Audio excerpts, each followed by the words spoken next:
जी ने दोनों बेटी की शादी करना है।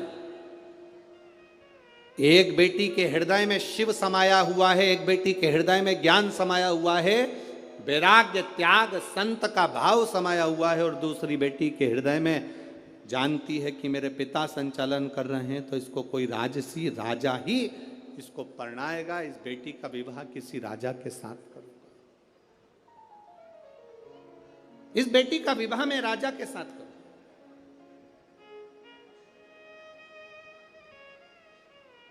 जब भरोसा प्रबल हो जाता है, विश्वास दृढ़ हो जाता है, तब परमात्मा की प्राप्ति का केंद्र बन जाता है।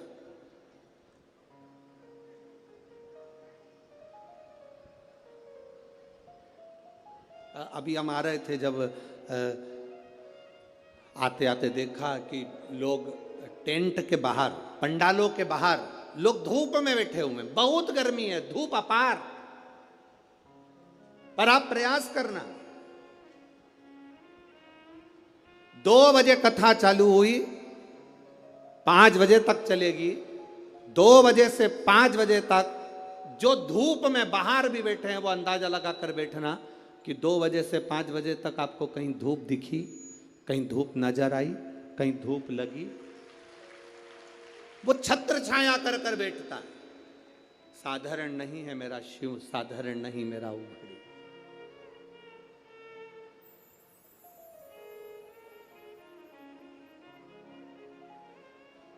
कोई कह रहे थे कि गुरुजी, आदरणीय आमदार जी मोहन मते जी कथा करा रहे हैं। हम कह रहे हैं मोहन मते जी नहीं, ये तो नागपुर वालों का जो भाग्य प्रबल हुआ, और मोहन मते जी की जो धर्म पत्नी है श्रीमती सौभाग्यवती सविता मोहन जी मते, उनको धन्यवाद देंगे कि उनके पुण्य, कहीं उन्होंने शंकर की आराधना, मोहन मते जी तो शिव की आराधना बचपन से कर कर आ रहे हैं, बाल्यावस्था से। और ऐसा नहीं कि कोई शिवालय रह जाता हो। शिवरात्रि पर भी भगवान शंकर के मंदिर में जाना, श्रावण के महीने में शंकर की आराधना करना, शिव भक्ति को अपने हृदय में बिठाना, तो कहीं ना कहीं शंकर की जो करुणा हमारे पुण्य की। एक बच्चा एक गुल्लक भरता है तो फोड़कर गिफ्ट लाता है, फोड़कर जब गिफ्ट लाता है तो वह अपने प्रयोग में लेता है। जब हमारे पुण्य की गुल्लक भराती है तब जाकर अपने परिवार में, अपने क्षेत्र में एक बार शिव महापुराण की कथा हो पाती, तब जाकर कथा हो। श्री मोहन मते जी को मैं कहूंगा, आपके इस कथा से पूरे नागपुर क्षेत्र के ना जाने कितने कितने पुण्य प्रबल हुए होंगे, और ये नागपुर वासियों ने ना जाने कितना 1 लोटा जल चढ़ाया होगा, तब जाकर ये 5 दिन की शिव महापुराण की कथा यहाँ पहुंची। ये कोई सहज है पुराण? बोल बम का नारा है। बहुत अपने पुण्य की प्रबलता हुई, तब जाकर ये शिव महापुराण की कथा हमारे जीवन में एक बार श्रवण करने का सौभाग्य अपने क्षेत्र में, अपने नगर में, अपने गांव में मिल रहा, तब मिल रहा।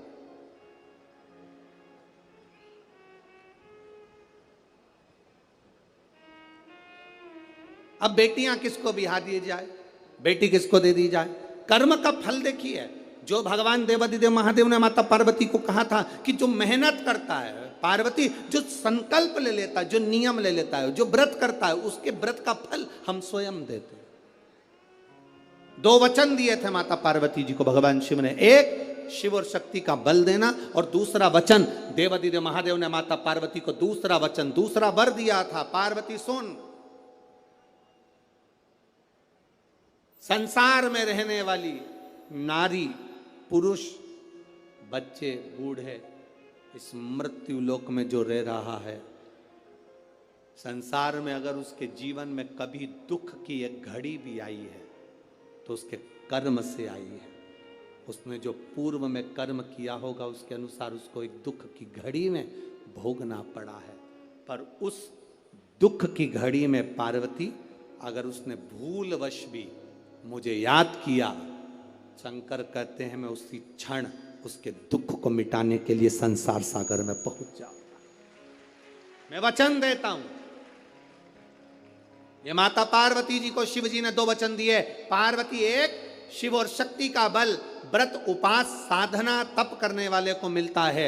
नवरात्र का व्रत करने वाले कई लोग नंगे पर चलते हैं, कई लोग एक समय दूध लेते हैं, कोई कहता है कि मैं लौंग पर व्रत करता हूं, कोई अपने शरीर पर जवारे वो लेता है, कोई कुछ नियम धारण करता है, कोई कुछ नियम धारण करता है। सारे नियम व्रत साधना तप जितने लोग करते हैं, घबराने की जरूरत नहीं।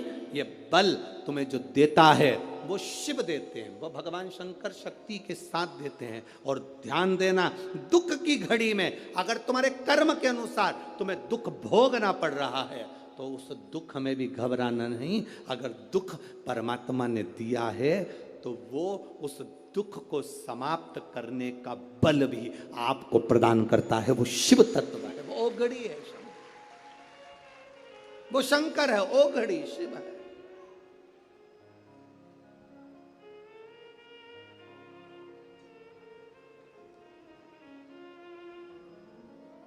वो शंभु आपके बल को जो बढ़ा रहा, आपके विश्वास को जो दृढ़ कर रहा। महाराज राजा प्रसेन ने विचार कर लिया, दोनों बेटी का विवाह करना है। नेनुका का विवाह करूंगा किसी राजा के साथ और रेणुका का विवाह करूंगा किसी ऋषि के साथ। नेनुका सहस्त्रार्जुन को दी गई, जिसकी हजारों भुजाएं थी, खूब राजसी ठाठ था, खूब बल था। नेनुका सहस्त्रार्जुन को दी गई, जितने रावण को भी अपने काबू में कर कर रखा था। ढेर बल था सहस्त्रार्जुन के पास में, ढेर संपदा थी सहस्त्रार्जुन के पास में। बड़ा प्रबल, बड़ा वीर राजा था सहस्त्रार्जुन, बड़े प्रबल थे सहस्त्रार्जुन। सहस्त्रार्जुन साधारण नहीं थे, बड़े प्रबल, बड़े वीर। जो रावण को भी अपने कब्जे में रखता हो वो साधारण नहीं हो सकता है।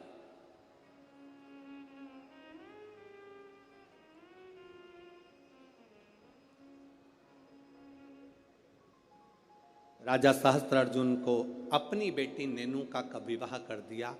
अब आई बारी रेणुका की, तो फिर विचार करा गया कि इस रेणुका का विवाह मैं करूं तो करूं किससे, किसको दूं। तब कहा, बेटी जितनी तू शंकर की आराधना करती है, जितनी तू शिव जी की उपासना करती है, तेरा पति भी शंकर की आराधना करने वाला होना चाहिए। जमदग्नि जी को रेणुका ब्याह दी। जमदग्नि जी को जब रेणुका ब्याही, रेणुका का तप साधना देखिए कितनी प्रबल थी। जमदग्नि जी के साथ में रेणुका जब ब्याह कर कर आ गई, रेणुका का नियम था, प्रतिदिन का नियम था रेणुका का, प्रतिदिन का नियम।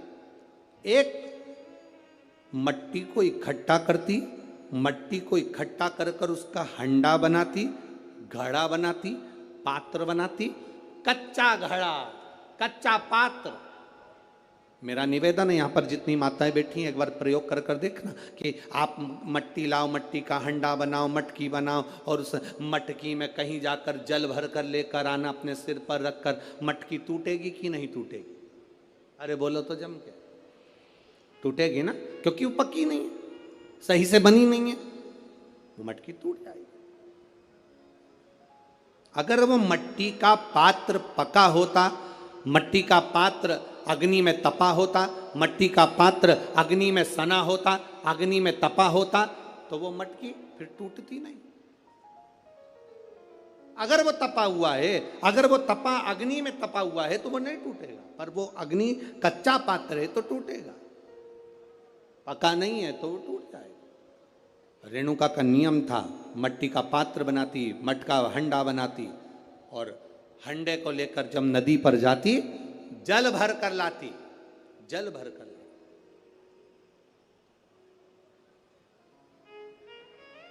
और वो जल अपने पति को देती। जमदग्नि जी को जल देती, जमदग्नि जी भगवान शिव को समर्पित करते। ओम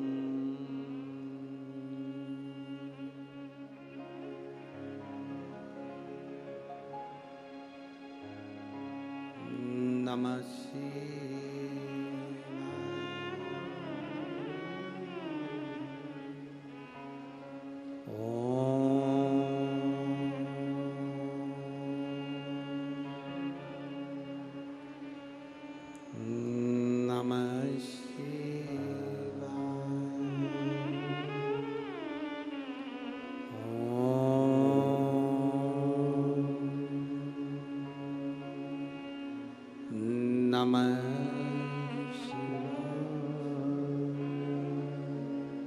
घड़ा लाई, जमदग्नि जी को दिया, जमदग्नि जी ने शिव जी को समर्पित किया।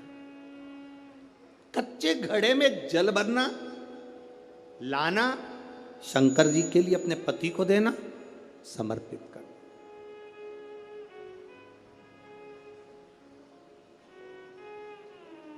सबसे कठिन काम, कच्चे घड़े में जल भरकर लाकर पति को देना और जल समर्पित करना।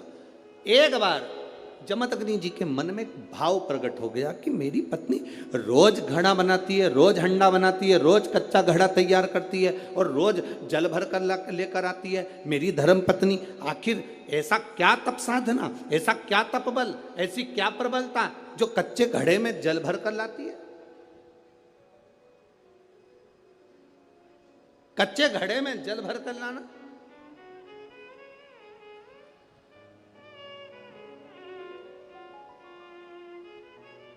मेरी जीजियों, एक बात अपने जीवन में उतार कर रखना, कभी जिंदगी में अगर कभी ऐसा योग लगे, कभी तुम्हारे जीवन में कभी ऐसा लगे, अब तो थोड़ी शरद चालू हो गई, ठंडक चालू हो गई, तो मट्टी के पात्र का जल से शिव का अभिषेक कभी तो नहीं हो सकता, पर बैसाख महीने में, ज्येष्ठा महीने में कभी मौका लगे अपने जीवन में और तुम्हें लगे कि मेरे जीवन में दुख समाप्त ही नहीं हो रहा, मेरे दुख जा ही नहीं रहा, तो 5 बेलपत्र,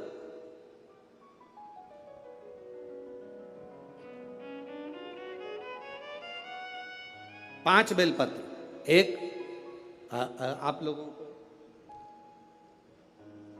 देखो इस पत्र में शिवलिंग लगा हुआ है, तो हम आपको इसी से समझा देते हैं।